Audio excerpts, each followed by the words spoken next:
मंगलवार यानी 23 जनवरी को बिहार के मुख्यमंत्री नीतीश कुमार ने राज्यपाल राजेंद्र विश्वनाथ आर्लेकर से मुलाकात की। इस मुलाकात के बाद अटकलें लगाई जाने लगी कि नीतीश कुमार एक बार फिर पलटी मार सकते हैं। सियासी गलियारों में इस बात की भी चर्चा है कि नीतीश कुमार इस लोकसभा चुनाव से पहले एनडीए में शामिल हो सकते हैं। इन अटकलों पर विराम लगाने के लिए सीएम नीतीश के राजनीतिक सलाहकार केसी त्यागी ने अलग अलग मीडिया चैनल को दिए अपने बयान में कहा कि बिहार सरकार में सब कुछ ठीक है। इतना ही नहीं, उन्होंने राज्यपाल सीएम की मुलाकात को शिष्टाचार मुलाकात तक बता दिया। अब भले ही केसी त्यागी सब कुछ ठीक होने का दावा कर रहे हो, लेकिन एक हकीकत ये भी है कि पिछले कुछ बयानों में भारतीय जनता पार्टी के नेताओं के सुर नीतीश कुमार को लेकर नरम पड़े हैं। इतना ही, जेडीयू, आरजेडी और बीजेपी तक सभी पार्टियों के भीतर बैठकों का दौर भी बढ़ गया है। ऐसे में इस रिपोर्ट में विस्तार से समझते हैं कि नीतीश कुमार को लेकर अटकलबाजी की शुरुआत आखिर कहां से हुई। दरअसल बिहार के मुख्यमंत्री और इंडिया अलायंस की शुरुआत करने वाले नेताओं में शामिल नीतीश को इसी अलायंस में न संयोजक पद मिला, न पीएम की उम्मीदवारी का मौका। इतना ही नहीं, खबर तो ये भी है नीतीश सीटों के बंटवारे में हो रही देरी को लेकर भी नाराज है। इस बीच भारतीय जनता पार्टी के हाल के बयान ने आग में घी का काम किया है। ऐसा लग रहा है कि बीजेपी जेडीयू को लेकर नरम रुख अख्तियार करने के लिए तैयार है। बीजेपी और जेडीयू के बीच के झुकाव के इसके इशारे तो कई हुए हैं, लेकिन अभी तक कोई पुख्ता परिणाम सामने नहीं आया है। 3 संकेत से समझिए क्यों बिहार के मुख्यमंत्री पलटी मार सकते हैं। 1. बीजेपी के सुर नरम। सीएम नीतीश कुमार के महागठबंधन में जाने के फैसले के बाद से ही भारतीय जनता पार्टी के अलग अलग नेताओं ने कई मंचों पर नीतीश को लेकर आक्रामक तेवर अख्तियार किया था। इतना ही नहीं, पार्टी के शीर्ष नेताओं ने भी कहा था नीतीश के लिए एनडीए के दरवाजे अब बंद हो चुके हैं। लेकिन कुछ दिन पहले ही गृह मंत्री अमित शाह ने एक ऐसा बयान दे दिया जिससे लगने लगा कि एनडीए का रुख नीतीश कुमार को लेकर नरम हो रहा है। दरअसल हाल ही में एक इंटरव्यू के दौरान अमित शाह से पूछा गया कि अगर नीतीश कुमार की पार्टी से गठबंधन का प्रस्ताव आता है तो आप क्या करेंगे। इस सवाल के जवाब में शाह ने कहा था कि एनडीए में शामिल होने का कोई भी प्रस्ताव किसी भी पार्टी से आता है तो वह इस पर विचार करेंगे। हालांकि ये वही अमित शाह हैं जिन्होंने साल 2023 में झंझारपुर में हो रहे एक सभा के दौरान कहा था कि नीतीश को अब किसी भी कीमत पर भारतीय जनता पार्टी वापस नहीं लेगी। इतना ही नहीं, अमित शाह के इस बयान पर जेडीयू विधायक और नीतीश सरकार में मंत्री अशोक चौधरी ने अपनी प्रतिक्रिया देते हुए कहा कि अमित शाह का ऐसा कहने में कुछ भी अलग या नया नहीं है। उन्होंने कहा कि अगर आप हमसे भी ये सवाल पूछते तो हम भी वही कहेंगे। अशोक चौधरी आगे कहते हैं कि अमित शाह जेडीयू के दरवाजे बंद होने की बात कभी कही ही नहीं है, लेकिन फिलहाल पार्टी की तरफ से कोई प्रस्ताव नहीं दिया गया है। 2. नीतीश के खिलाफ बोलना बंद कर चुके हैं बिहार के बड़े नेता।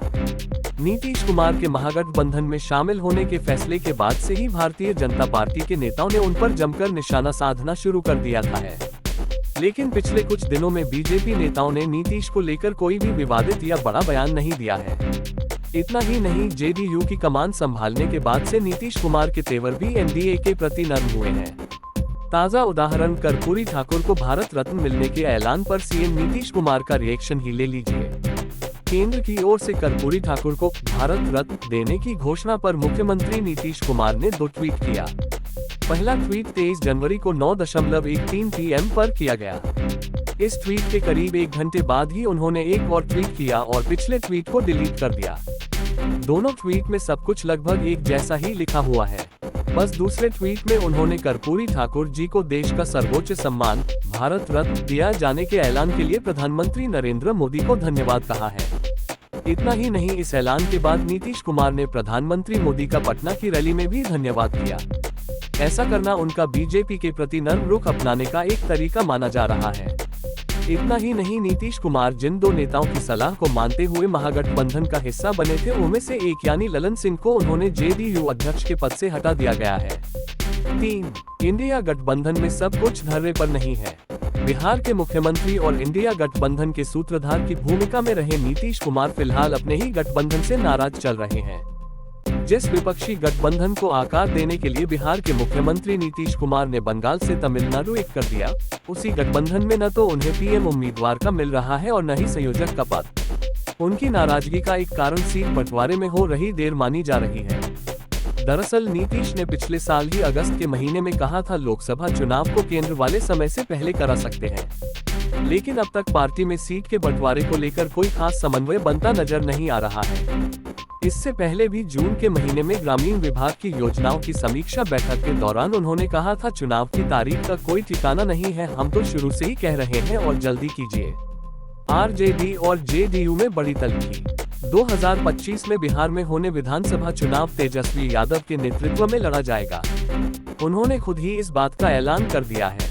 यही कारण है कि आरजेडी और जेडीयू दोनों ही दलों नीतीश सरकार के कामकाज का क्रेडिट लेने की होड़ लगे हुए हैं।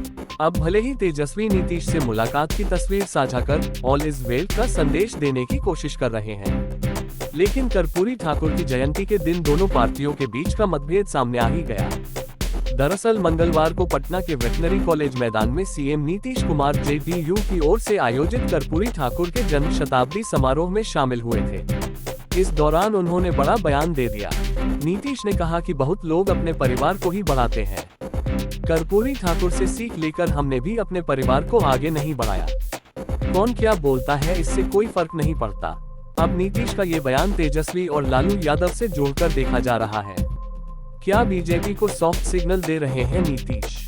पटना यूनिवर्सिटी के पॉलिटिकल साइंस के प्रोफेसर अमन सिंह इस सवाल का जवाब देते हुए कहा, नीतीश कुमार जिन दो नेताओं की सलाह को मानते हुए महागठबंधन का हिस्सा बने थे, उनमें से एक यानी ललन सिंह को उन्होंने जेडीयू अध्यक्ष के पद से हटा दिया है और उनका ऐसा करना ही बीजेपी को सॉफ्ट सिग्नल देना माना जा रहा है।